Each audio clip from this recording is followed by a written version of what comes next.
My name is Amanda, and at 32 years old, I thought I knew what betrayal felt like. That was until I received that text message 5 hours before my brother Jason's wedding. Do not go to the wedding.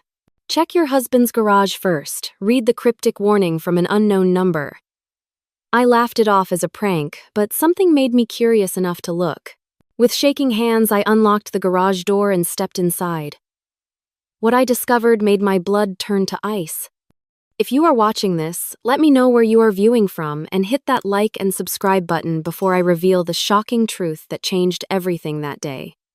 I should probably start from the beginning to help you understand just how devastating that discovery truly was. Like I said, my name is Amanda, and I had been married to Eric for 5 years. We met during my final year of college at a mutual friend's birthday party. He was charming, attentive, and seemed to genuinely care about my dreams and ambitions. When he proposed after 2 years of dating, I did not hesitate to say yes. Our wedding was small but beautiful, and I truly believed we were building the perfect life together. My brother Jason is 3 years older than me. He has always been my protector, my confidant, and my best friend. Growing up, we relied on each other heavily, especially after our parents' bitter divorce when I was 15 and he was 18. That experience left deep scars on both of us. Jason became somewhat cynical about marriage, while I became determined to find a stable, loving relationship that would last. Jason met Stephanie during their sophomore year at university. They dated for almost 4 years before a job opportunity took Stephanie across the country to California. Long distance proved too difficult, and they broke up. For years, Jason compared every woman he dated to Stephanie. Then, through what seemed like fate, they reconnected at a college reunion 7 years after their breakup. The spark was still there, and within a year they were engaged. I was thrilled when Jason asked me to be his maid of honor. Likewise, Eric was asked to be one of the groomsmen, which made sense, since he and Jason had become close over the years. I threw myself into wedding preparations, helping Stephanie choose floral arrangements, table settings, and of course, the perfect dress. I genuinely liked Stephanie and was overjoyed that my brother had found happiness with her again. The months leading up to the wedding were hectic. Between dress fittings, bachelorette, party planning, and juggling my own demanding job as a marketing executive, I barely had time to notice the subtle changes in Eric's behavior. Looking back, the signs were there. He started coming home later, claiming he was working overtime to impress his new boss. Our conversations became shorter, more superficial. Intimacy grew rare. 3 months before the wedding, Eric and I purchased a new home in a suburban neighborhood about 20 minutes outside the city. It was a beautiful, colonial-style house with a detached garage that Eric quickly claimed as his own space for woodworking and projects. He installed a new lock on the garage door, telling me it was to keep his expensive tools safe. I never questioned it. Why would I? Trust was the foundation of our marriage. Or so I thought. During this time, my friendship with Diana deepened. We had been college roommates, and through a stroke of luck, she ended up working at the same financial consulting firm as Eric 2 years ago. Having her around was a blessing, especially when wedding stress became overwhelming. Diana would often come over for wine nights when Eric was working late, letting me vent about family drama or offering advice about the wedding. "Have you noticed Eric seems distracted lately?" Diana asked during one of our wine nights about 2 months before the wedding. "He has been working really hard," I defended, swirling the red wine in my glass. "That promotion means a lot to him." Diana nodded but did not seem convinced. "Just make sure he is not burning himself out. Ryan went through something similar last year, and it nearly ruined our marriage." I appreciated her concern but brushed it off. Eric and I were different. We communicated well. We were solid. At least, that is what I kept telling myself as the gaps between us widened into chasms I could no longer ignore. 1 month before the wedding, I found a receipt for an expensive restaurant in Eric's jacket pocket while doing laundry. When I asked him about it, he claimed it was a business dinner with clients. I believed him because I wanted to. Because the alternative meant questioning everything I thought I knew about my marriage. Marriage takes work, my mother told me during a phone call the week before Jason's wedding. She had remarried twice since divorcing my father, and seemed to consider herself an expert on the subject. Do not expect perfection, Amanda. Men will always disappoint you in some way. Her cynicism bothered me, but part of me wondered if there was some truth to her words. Was I expecting too much? Was the distance I felt between Eric and me just a normal phase that all marriages go through? These questions circled in my mind as the wedding approached, creating a backdrop of unease that I tried desperately to ignore. For Jason's sake, I needed to be present, supportive, and joyful. My own doubts and insecurities would have to wait. The night before these events unfolded, I lay awake in bed, listening to the sound of Eric's steady breathing beside me. I reached out to touch his shoulder, but stopped short, my hand hovering inches from his skin. Something held me back, a feeling I could not name. Little did I know my instincts were trying to protect me from the truth that would soon shatter my entire world. The rehearsal dinner was held at an upscale Italian restaurant downtown that Jason and Stephanie had chosen for its intimate atmosphere and exceptional food. Everyone important to the couple was there, from close family members to friends who had traveled across the country to celebrate with them. Everyone except Eric. "Where's Eric?" Jason asked as he greeted me with a hug. His eyes scanned the room behind me, looking for my husband. "Emergency at work," I explained the excuse, feeling hollow even as I said it. "He sends his apologies. Something about a client crisis that couldn't wait." Jason frowned slightly but nodded. "That's too bad. Tell him he'd better not miss the main event tomorrow," he joked. But I could see the hint of disappointment in his eyes. The dinner proceeded beautifully. Toasts were made, stories shared, and laughter filled the warm, candlelit space. Despite my best efforts to stay present, my mind kept wandering to Eric. This was the third family event he had missed in the past 2 months. Each time work was the excuse.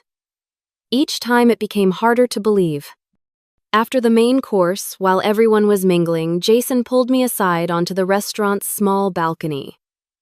The night air was cool against my skin, a welcome relief from the stuffy interior.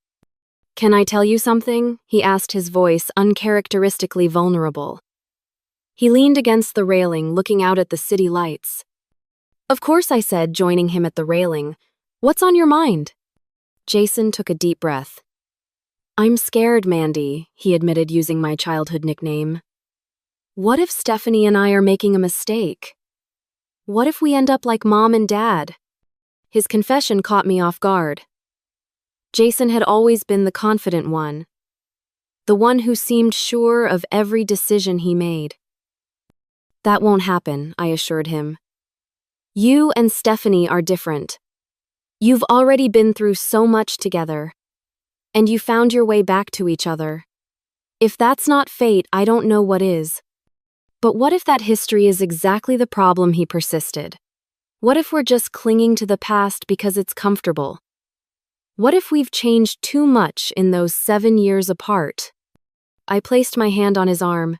"Jason, every couple has doubts. It's normal to be scared. But I've seen how you look at her, how your whole face lights up when she enters a room. That's real."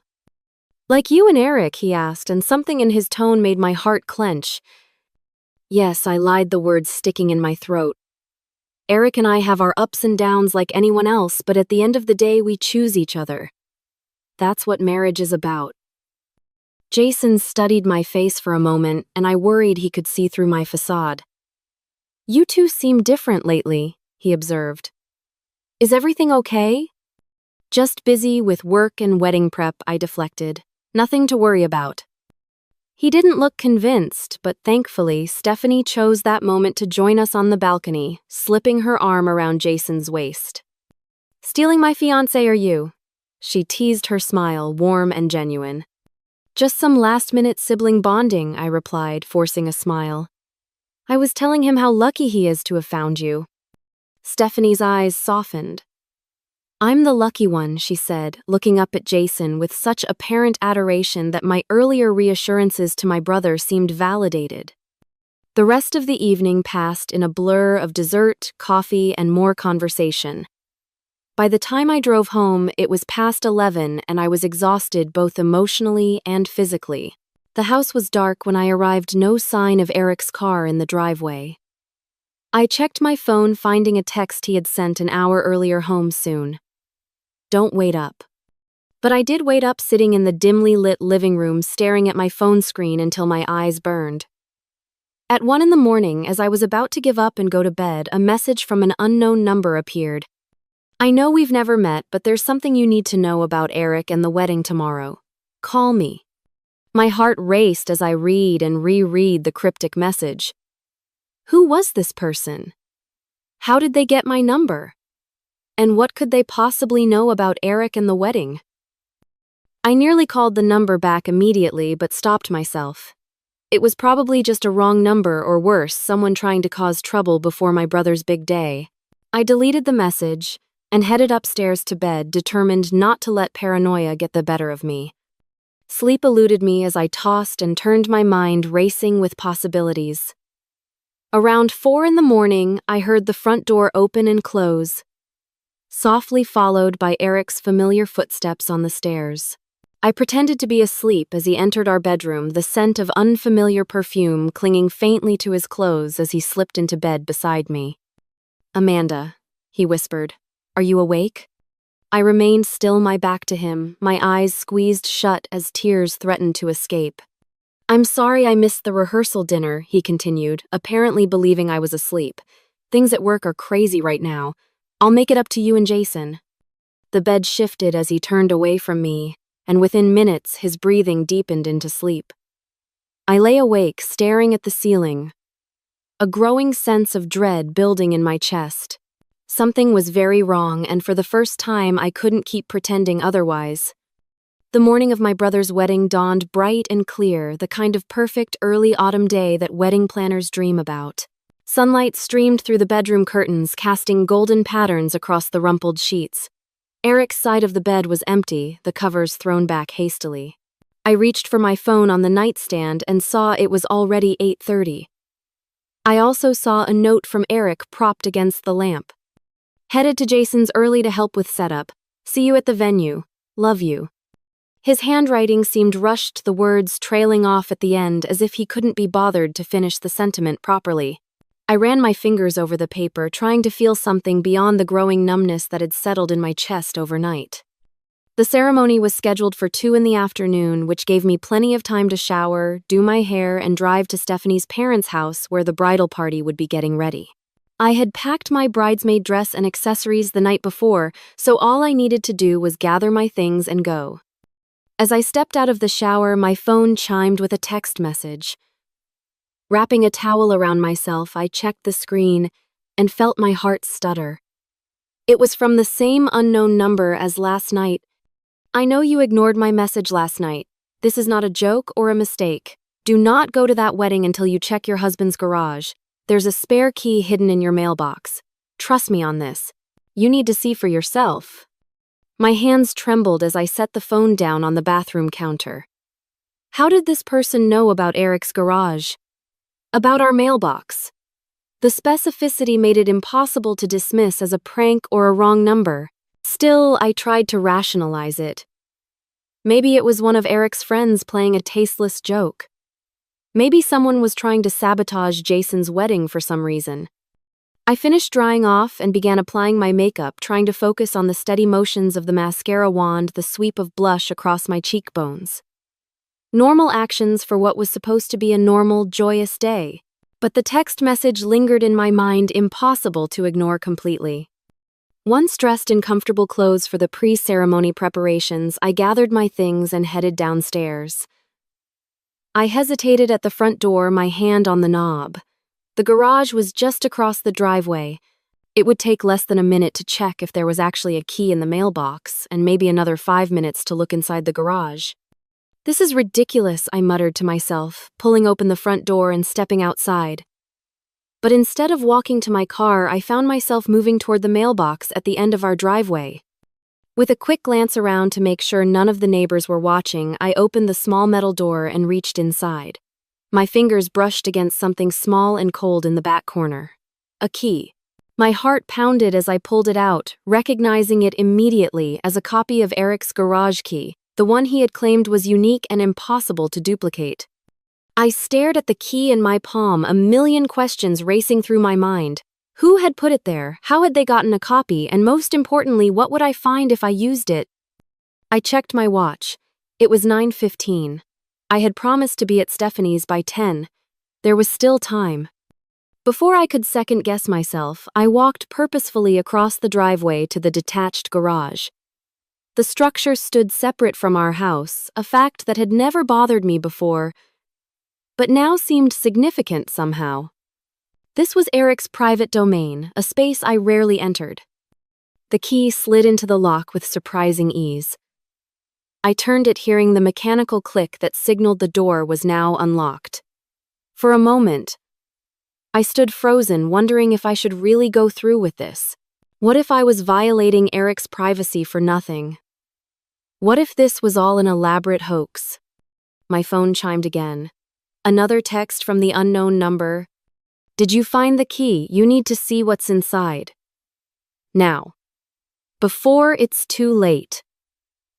The urgency in those words propelled me forward. I pushed open the garage door and stepped inside. At first glance, everything looked normal. Eric's workbench stood against one wall, tools hanging neatly on the pegboard above it. His car was absent, presumably because he had driven to Jason's, as his note claimed. Cardboard boxes from our recent move were stacked in one corner, and various sports equipment lined another wall. I was about to turn around, feeling foolish for giving in to paranoia, when I noticed something odd. Behind Eric's workbench, partially hidden by a tarp, was a brand new set of luggage I had never seen before. Expensive-looking luggage, not the budget-friendly kind we usually purchased. My legs moved of their own accord, carrying me toward the discovery. I pulled back the tarp to reveal 2 large suitcases and a carry-on bag, all matching, all bearing price tags that made my eyes widen. Beside them lay a manila envelope unsealed. With trembling fingers, I opened the envelope and slid out its contents. Plane tickets. 2 first-class tickets to Bahamas departing tomorrow morning. Not in my name. In Eric's name and Stephanie's. The room seemed to tilt around me as I stared at the tickets, trying to make sense of what I was seeing. There had to be a mistake. Maybe they were fake tickets, part of some bachelor party prank. Maybe there was another Stephanie in Eric's life that I didn't know about. Maybe. But the date of birth on Stephanie's ticket matched the one I knew belonged to my brother's fiancée. This was no mistake. I continued searching, driven by a desperate need to understand. Behind the workbench, I found a small fireproof safe I had never seen before. It was unlocked, and inside were bank statements for an account I didn't recognize in Eric's name only. The balance made me gasp. Over $100,000. Money that should have been in our joint savings account, money we had been saving for a down payment on a future vacation home. Next to the safe was a small jewelry box. Inside, I found expensive pieces I had never seen Eric purchase. For me, diamond earrings, a sapphire pendant, a platinum bracelet. A small card tucked among the jewelry read, "For our new beginning. All my love, E." My hands were shaking so badly I could barely hold the card. This couldn't be happening. Eric and Stephanie, my husband and my brother's fiancée, it was too horrific to comprehend. Then I found the final piece of evidence, the one that removed all doubt. A folder containing printouts of text messages between Eric and Stephanie dating back almost 2 years. Messages filled with declarations of love, detailed plans for their future together, and explicit descriptions of their secret meetings. The most recent exchange had been just yesterday. Eric. Everything's set. After the ceremony, during the reception, we slip away separately. Meet at the airport hotel. Tomorrow morning, we're gone. Stephanie, what about Jason and Amanda? Won't they come looking for us? Eric, by the time they realize we're gone, we'll be thousands of miles away with new identities. The accounts are set up. We can start fresh, just like we planned. Stephanie, I love you. One more day of pretending, then forever together. I sank to the concrete floor, the evidence scattered around me as the full weight of the betrayal crashed down. My husband and my brother's fiancée had been having an affair for 2 years. They were planning to disappear together after the wedding, leaving Jason and me behind with shattered hearts and empty bank accounts. The perfect day, the perfect wedding, was nothing but an elaborate facade. And in less than 5 hours, my brother would unknowingly marry a woman who was planning to abandon him before the wedding night was over. The world around me seemed to fade as I sat on the cold concrete floor of the garage, surrounded by irrefutable evidence of double betrayal. The sunlight streaming through the small windows felt wrong, somehow too bright and cheerful for the darkness that had just entered my life. I could hear birds chirping outside, neighbors calling to each other, the normal sounds of a Saturday morning that continued despite my world crumbling. With shaking hands, I picked up the plane tickets again, hoping against hope that I had somehow misread them. But there they were, clear as day: Eric Matthews and Stephanie Collins, first class to Nassau, Bahamas, departing 8:30 tomorrow morning from Terminal B. The reservation included a luxury beachfront villa for 2 weeks, all expenses paid. The cost was staggering, likely funded by our stolen savings. I set the tickets down and reached for the folder of text messages again, forcing myself to read through more of them despite the pain each word inflicted. The messages revealed a timeline that made me sick to my stomach. Their affair had begun shortly after Stephanie moved back to town, around the time she and Jason had supposedly rekindled their relationship. Every milestone in my brother's renewed romance with Stephanie had been a lie, a carefully orchestrated performance designed to conceal her true relationship with my husband. "Can't wait to see you tonight," Eric had texted her the evening of Jason's proposal. "Just get through dinner with him, then come to me." "It worked," Stephanie had replied later that night. "He proposed just like we predicted." The look on his face when I said yes. I almost felt bad. Almost.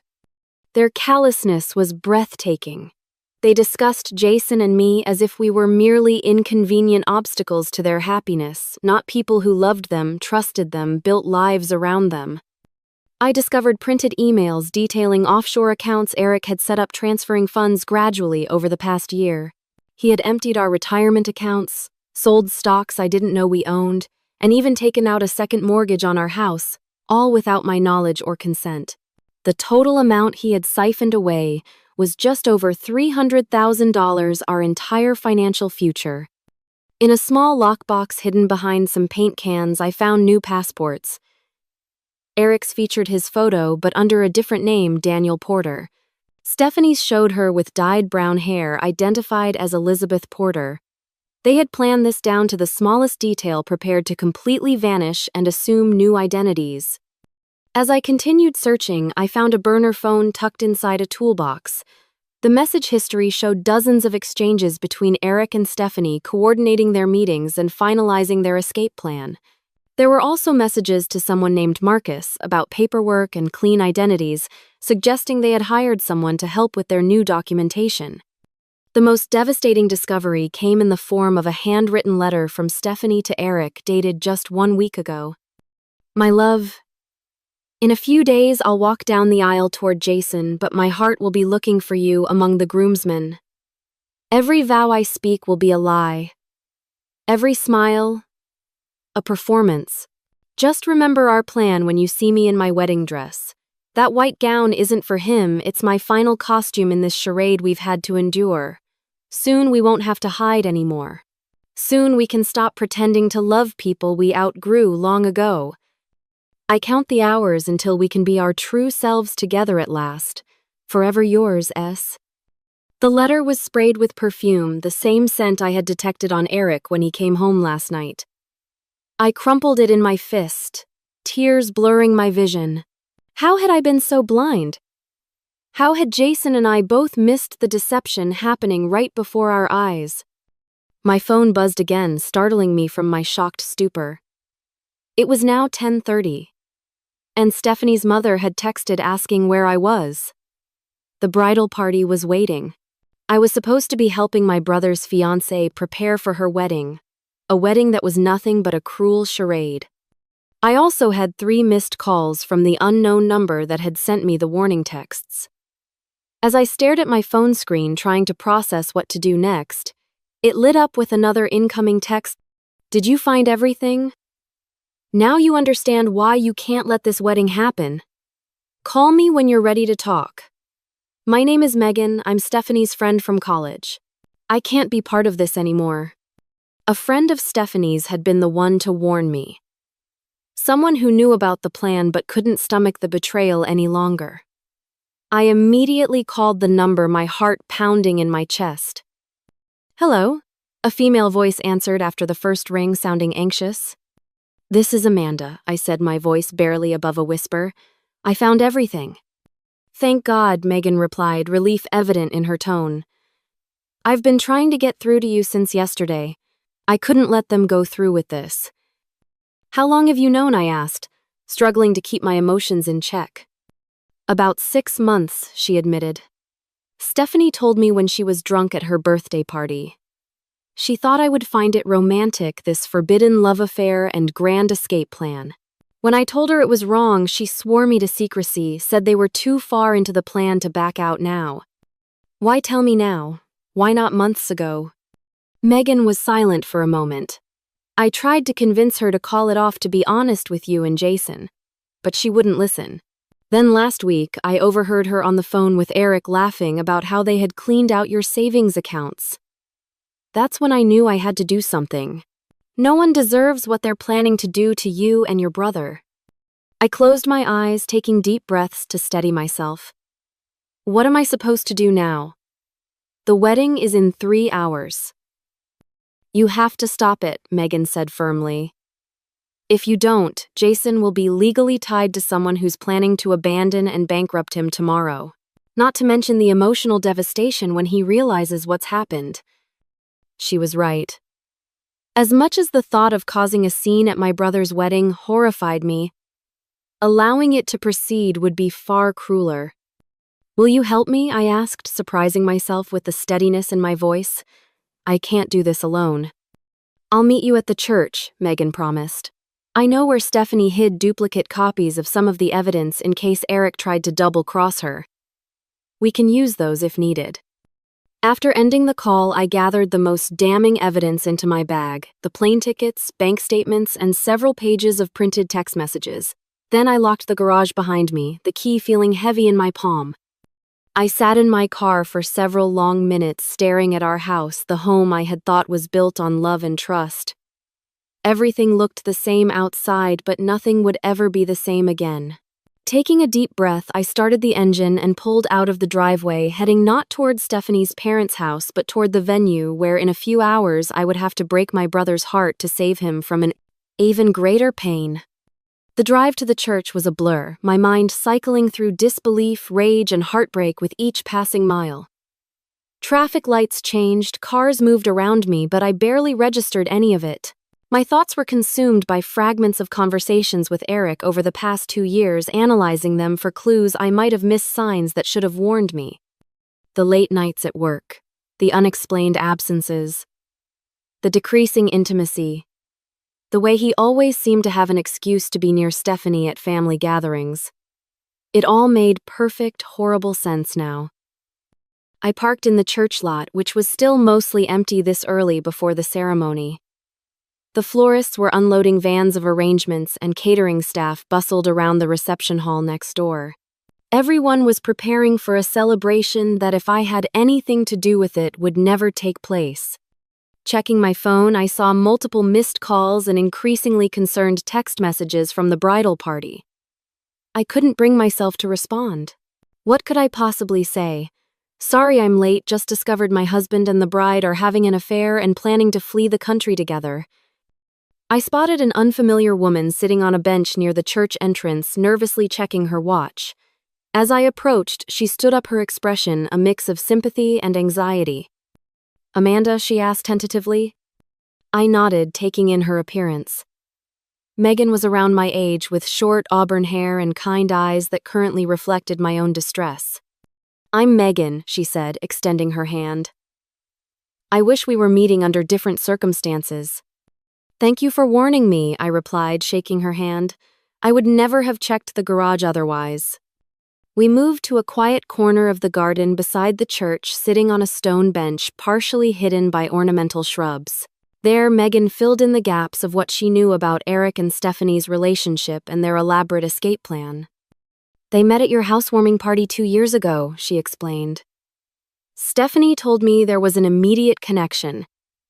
They exchanged numbers that night, supposedly for some work-related advice Eric could give her. I remember that party, I said softly. I was the one who introduced them. Megan winced at that detail before continuing. According to Stephanie, they started meeting for coffee, which turned into lunches, which turned into more. By the time she reconnected with Jason, she was already deeply involved with Eric. So why get engaged to my brother at all? Why not just be with Eric? The plan was Eric's idea originally. He told Stephanie that a sudden divorce would mean splitting assets with you, losing half of everything. But if they disappeared after a legitimate event like a wedding, when everyone would expect them to be away on a honeymoon anyway, they would have more time to cover their tracks.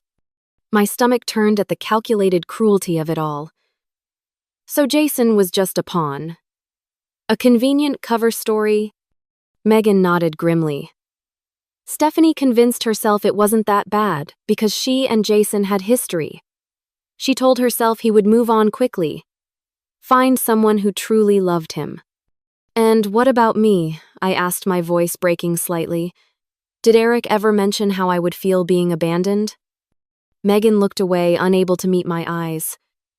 Stephanie said Eric told her you were too focused on your career anyway, that the marriage had grown stale for him. The casual dismissal of our 5-year relationship, the rewriting of our shared history to justify his betrayal cut deeper than I could have imagined. Every memory now felt tainted, called into question. I have to tell Jason, I said, straightening my shoulders with newfound resolve. He deserves to know before he makes vows to someone who has no intention of honoring them. Stephanie will deny everything, Megan warned. She's a convincing liar, Amanda. I've seen her talk her way out of situations that seemed impossible. That's why I brought evidence, I replied, patting my bag. And you said you have more. Megan nodded, pulling out her phone. I took screenshots of messages Stephanie sent me about their plan. And I have photos of them together from times when they claimed to be elsewhere. I also know about the safety deposit box at First National Bank, where she keeps her duplicate documentation. Jason could get a court order to access it if needed. We spent the next hour strategizing, deciding the best approach would be to confront Jason privately before the ceremony. The last thing I wanted was to humiliate my brother in front of 200 wedding guests. He deserved to make his own decision about how to handle the situation. As we talked, my phone continued to buzz with increasingly frantic messages. Finally, one from Jason himself appeared. Amanda, where are you? Everyone's worried. Are you okay? Please call me. My heart ached at the genuine concern in his message. In just a few hours, his world would be shattered. And there was nothing I could do to prevent that pain. I could only try to minimize the damage. I need to call him, I told Megan. But I can't tell him over the phone. I need to see him in person. She nodded in understanding. I'll wait here. The bridal party doesn't know I'm in town. Stephanie thinks I couldn't make it to the wedding. With trembling fingers, I dialed Jason's number. He answered immediately. Amanda, where have you been? The girls said you never showed up at the house. I'm sorry, I said, fighting to keep my voice steady. Something came up. Something important. I need to talk to you before the ceremony. Can it wait? He asked, confusion evident in his tone. We're kind of on a schedule here. No, it can't wait. Please, Jason. I wouldn't ask if it wasn't crucial. There must have been something in my voice that conveyed the gravity of the situation because after a brief pause, he sighed. Okay. I'm at the church already in the groom's suite. Can you come here?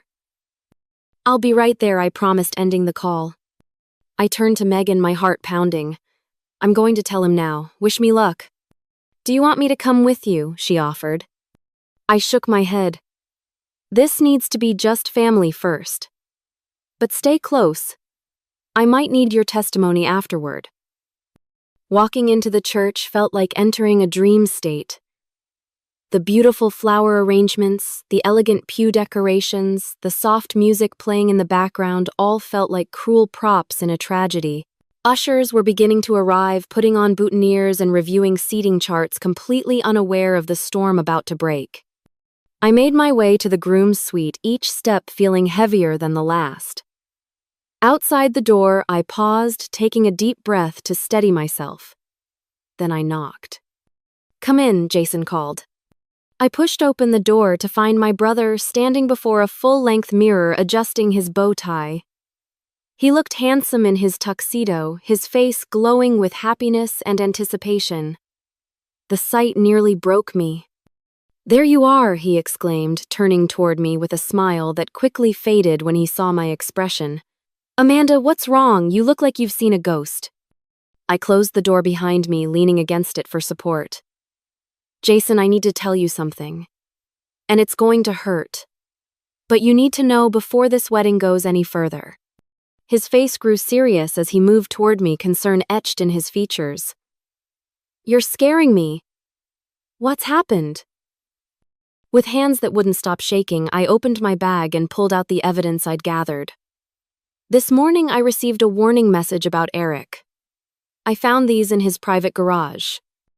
I watched my brother's expression change from confusion to disbelief to horror as he examined the plane tickets, the bank statements, the text messages between his fiancée and my husband. His face drained of color, and he sank onto a nearby chair, the papers clutched in his trembling hands. "This can't be real," he whispered, but I could see in his eyes that he already knew it was. Stephanie and Eric. For 2 years while we were planning our wedding, I nodded, tears finally spilling down my cheeks. "I'm so sorry, Jason. I had no idea until today." He looked up at me, his eyes reflecting the same betrayal I felt. They were going to leave tomorrow, just disappear. "Yes," I confirmed gently. After the reception, they had it all planned out. For a long moment, Jason said nothing, just stared at the evidence in his hands. Then, in a voice so quiet I barely heard it, he asked, "What do we do now?" The next hour passed in a whirlwind of hushed conversations and tearful revelations. After the initial shock, Jason had moved quickly through disbelief to a cold, contained fury I had never seen in him before. We called our parents, who arrived at the church in record time, their own animosity toward each other temporarily set aside in the face of this crisis. "I want to confront her," Jason said, pacing the groom's suite like a caged animal. "I want to see her face when she realizes we know everything." "We need to be smart about this," our father cautioned, his lawyer's mind already working through the implications. "If we handle it wrong, they could still get away with the money." "I don't care about the money," Jason exploded. "They've been laughing at us planning this for 2 years. 2 years of my life wasted on a lie." Our mother moved to his side, placing a steadying hand on his arm. "We care about the money, honey. You might not think so now, but you'll need it to rebuild your life after this. Amanda, too." She was right, of course. The practical considerations couldn't be ignored even in our emotional devastation. Eric and Stephanie had stolen hundreds of thousands of dollars from us collectively. That couldn't go unpunished. While our parents called their respective lawyers, I slipped out to find Megan, who was waiting anxiously in the garden. "He knows I told her. We're trying to figure out what to do next." "Stephanie's already here," she informed me, checking her phone. "She just posted in the bridal party group chat asking where you are. They're starting to get dressed." My absence from the bridal preparations had not gone unnoticed. Text messages continued to flood my phone, concern from the bridesmaids, irritation from Stephanie's mother, and increasingly worried questions from Stephanie herself. The irony of her pretending to care about my whereabouts while planning to destroy my family was not lost on me. "Should I go to her?" I asked Megan. "Pretend everything's normal until we're ready to confront them." Megan shook her head firmly. "Don't put yourself through that. She'll see right through you. Besides, I think she's already suspicious. She's been texting Eric nonstop for the last hour. That made me wonder about my husband's whereabouts. I hadn't seen him since arriving at the church, though his car was in the parking lot. Was he hiding somewhere with Stephanie making last-minute adjustments to their escape plan? The thought made my blood boil. Back in the groom's suite, a plan was taking shape. Jason had made a decision that surprised me with its boldness. "The ceremony starts in 45 minutes, he said, his voice steadier now. "Guests are already being seated. I want to go through with it." What I gasped, certain I had misheard him. "Not the actual marriage," he clarified, seeing my shock. "But I want to start the ceremony. Let everyone get seated. Let Stephanie walk down that aisle thinking she's won. And then when the minister asks if anyone objects to this union, that's when we'll do it." Our father frowned. "Jason, that's unnecessarily theatrical. We could just cancel now, tell everyone there's been a family emergency." "No," Jason insisted, a hard edge to his voice I'd never heard before. "They plan to humiliate us in front of everyone we know. They deserve the same courtesy." I understood his desire for public justice even as I worried about the emotional cost. "Are you sure you can go through with it?" Standing at that altar, watching her walk toward you, knowing it's all a lie. "I've never been more sure of anything," he replied, his jaw set with determination. "Will you stand with me, Amanda, when the time comes?" How could I refuse? Despite my reservations about the plan, Jason needed me. We had always protected each other, and today would be no different. "Of course I will." With our course decided, we quickly set things in motion. Our parents would be seated in the front row as planned. I would take my place with the bridal party, having sent a message that I had been delayed by car trouble but was now on my way. Jason would stand at the altar, the perfect picture of a happy groom, while our father's private investigator documented everything from the back of the church. As I finally entered the bride's preparation room, I was met with a flurry of relieved exclamations and hurried hands helping me into my bridesmaid dress. Stephanie was already fully dressed in her wedding gown, looking breathtakingly beautiful and completely untroubled by conscience. "Where have you been?" she demanded, her tone a perfect imitation of friendly concern. "We were about to send out a search party."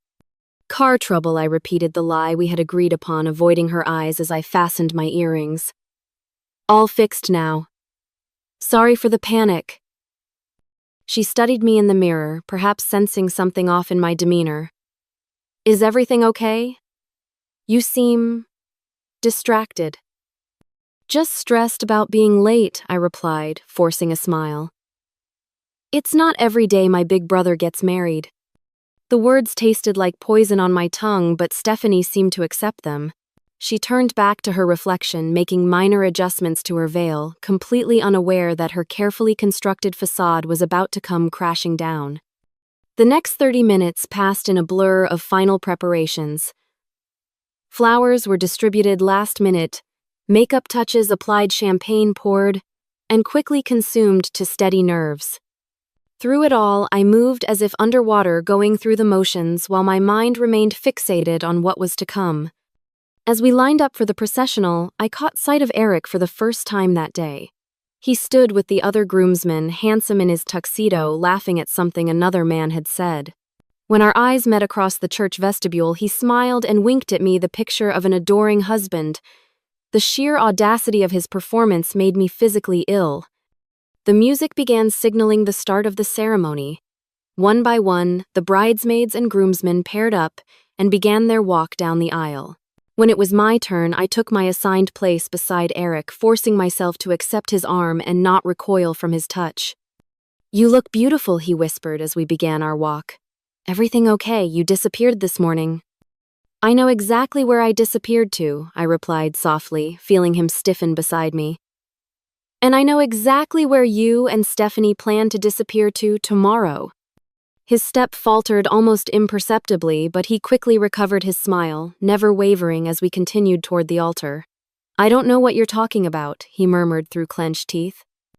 "Bahamas," I whispered back as we reached the front and separated to our respective sides.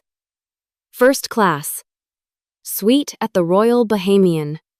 Ring any bells, Eric?"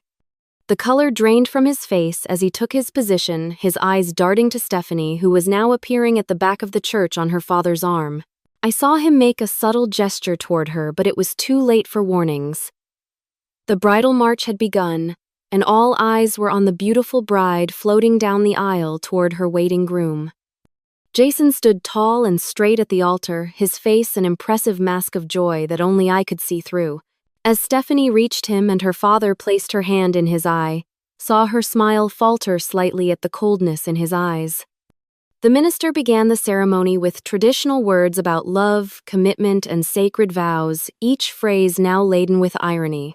I watched Stephanie and Eric exchange nervous glances as the ceremony progressed, clearly sensing that something was wrong but powerless to stop what had been set in motion. Finally, the moment arrived. The minister looked out over the congregation and spoke the fateful words.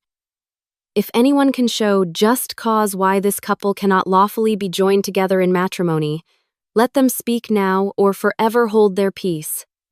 A heavy silence fell over the church. Then Jason himself turned to face the guests. I have something to say, he announced, his voice steady and clear.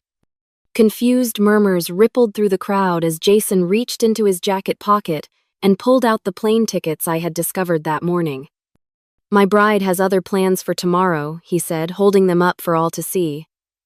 She won't be honeymooning with me, but rather flying to the Bahamas with my sister's husband.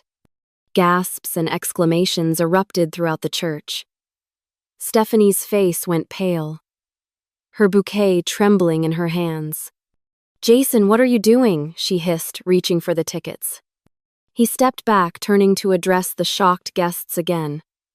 Stephanie and Eric have been having an affair for 2 years. They planned this wedding as a cover for their escape. They've stolen our money, our trust, and our time, but they won't steal another day from us. Eric moved forward then, his handsome face contorted with anger and panic. This is ridiculous. Jason's clearly having a breakdown. But I was ready. I stepped forward, my own evidence in hand. We have proof. Text messages, bank records, duplicate passports.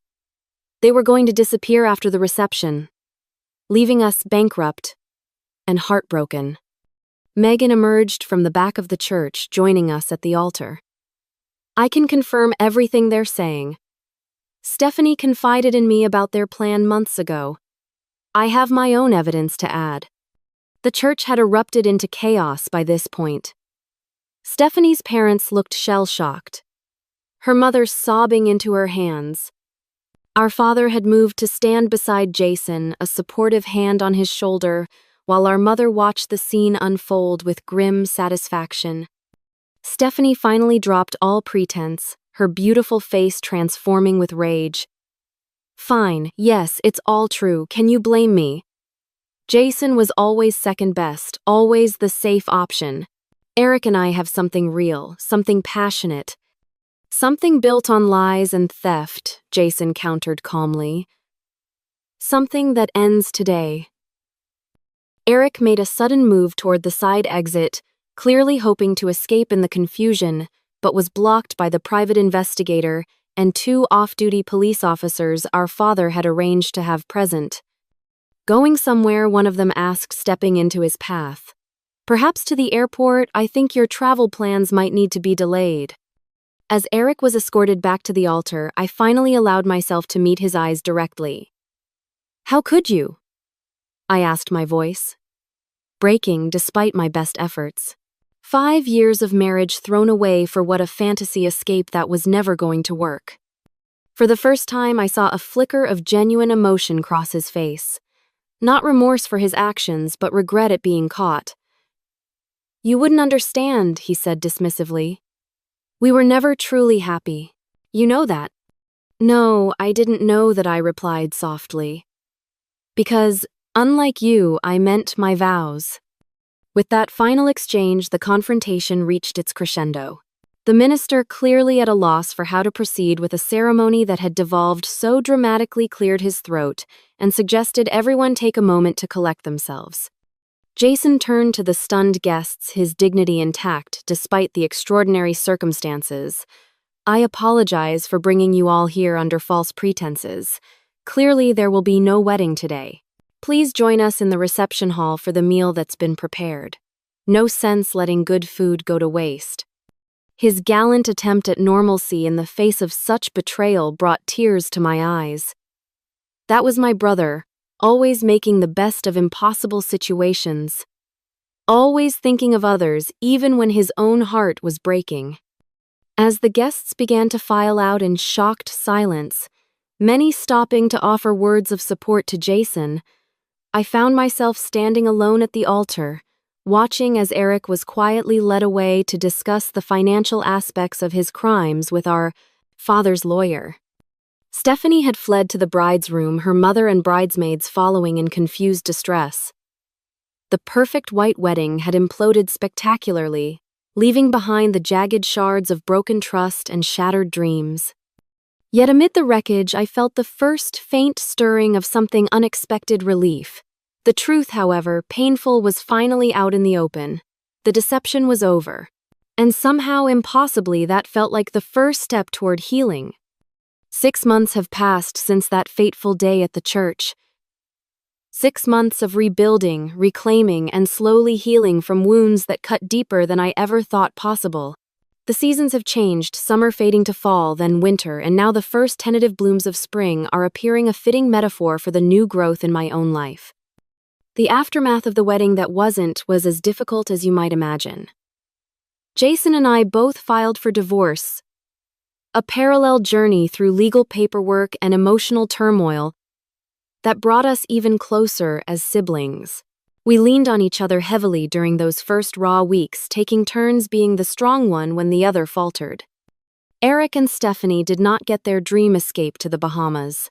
Instead, they faced the consequences of their actions: criminal charges for the financial fraud, civil lawsuits for the stolen funds, and the complete loss of trust from everyone who had ever cared about them. Eric lost his job when his firm discovered he had been falsifying timesheets to create alibis for his meetings with Stephanie. She, in turn, was fired from her position at an accounting firm when her employers learned of her role in the scheme. Through our father's legal connections, we were able to recover most of the stolen money, though the process was lengthy and painful. Each bank statement, each court appearance, each signature on yet another document served as a fresh reminder of the betrayal. There were days when getting out of bed seemed impossible, when the weight of what had happened threatened to crush me completely. But slowly, almost imperceptibly at first, things began to change. I moved out of the house I had shared, with Eric finding a small apartment closer to downtown. The space was entirely mine, decorated according to my tastes alone, a fresh start in every sense. Jason did something similar, selling the condo he had purchased with Stephanie and buying a fixer-upper across town that gave him a project to focus on, a tangible way to rebuild. Perhaps the most unexpected development was my friendship with Megan. The woman who had been brave enough to warn me about the plot became a central figure in my recovery. Her honesty and moral courage stood in such stark contrast to Stephanie's deception that I found myself drawn to her genuine nature. We began meeting for coffee, then dinner, then weekend hikes, our connection growing from shared trauma into something truly valuable. "I still feel guilty sometimes," she confessed one evening as we sat on my apartment balcony watching the sunset. "If I had spoken up sooner, maybe you and Jason would have been spared some pain." "You spoke up when it mattered most," I assured her. "Many people wouldn't have said anything at all. You saved us from something much worse."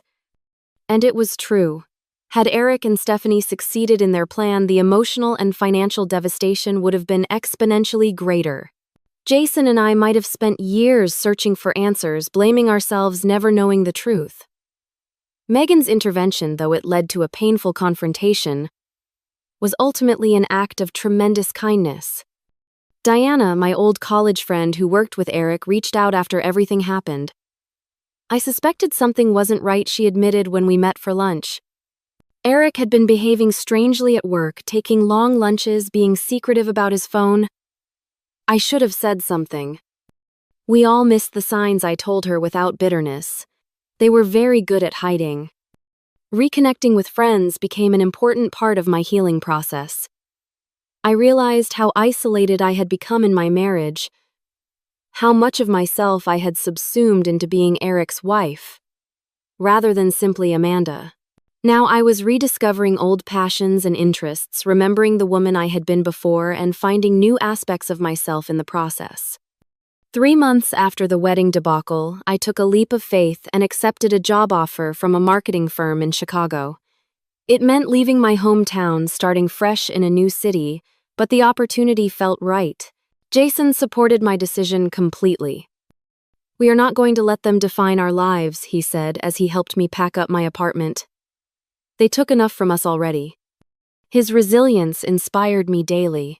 He had channeled his hurt into productive outlets, volunteering with a financial literacy program to help others avoid similar frauds, throwing himself into renovating his house, even cautiously beginning to date again. The fact that he could still open himself to the possibility of love after such profound betrayal was nothing short of miraculous to me. My own heart remained more guarded. The idea of trusting someone enough to be vulnerable again seemed impossible most days. But I was learning to trust myself again, to honor my instincts and recognize my worth independent of any relationship. That felt like progress enough for now. As for Eric and Stephanie, their grand romance didn't survive the harsh light of reality. According to mutual acquaintances, they split up within weeks of being caught, each blaming the other for the plan's failure. Last I heard, Eric had moved to Arizona to live with a cousin working a retail job under the terms of his probation. Stephanie had retreated to her parents' home in another state, her reputation in our community irreparably damaged. I wish I could say I've forgiven them completely, that I've achieved some perfect state of emotional enlightenment, where their actions no longer have power over me. The truth is more complicated. There are still days when anger resurfaces, when I find myself wondering how someone I loved so deeply could have betrayed me so thoroughly. There are still nights when I wake from dreams where everything is as it was before, only to remember the reality upon waking. But those moments grow fewer with time. The sharp edges of pain have begun to smooth like sea glass worn by persistent waves. What remains is a deeper understanding of both human frailty and human strength, a hard-won wisdom I would never have chosen but now cannot imagine being without. If there's a lesson in all of this, perhaps it's about the nature of truth. How it can hurt terribly in the moment but heal us in the long run. How living authentically, even through pain, is infinitely preferable to living within a beautiful lie. How our capacity to begin again after devastation is perhaps our most remarkable human quality. Or maybe the lesson is simpler: trust your instincts. That morning, when I received the text message, something in me already knew. Some quiet voice had been whispering warnings I had refused to hear. Now I listen to that voice. I honor it. And in doing so, I honor myself. 6 months ago, I stood frozen in a garage, my world collapsing around me as I discovered my husband's betrayal. Today, I stand on my own, stronger than I knew I could be, facing forward toward a future entirely of my own making. The path hasn't been easy, and I know there are still difficult days ahead. But for the first time in a long time, I'm genuinely excited to see where it leads. Have you ever experienced a moment that completely changed the trajectory of your life? A betrayal that ultimately led to growth? I'd love to hear your stories in the comments below. And if this story resonated with you, please hit that like button and subscribe to hear more journeys of resilience and healing. Remember, even in our darkest moments, we are never as alone as we feel. Thank you for listening, and may you find the courage to face your own truths, whatever they may be.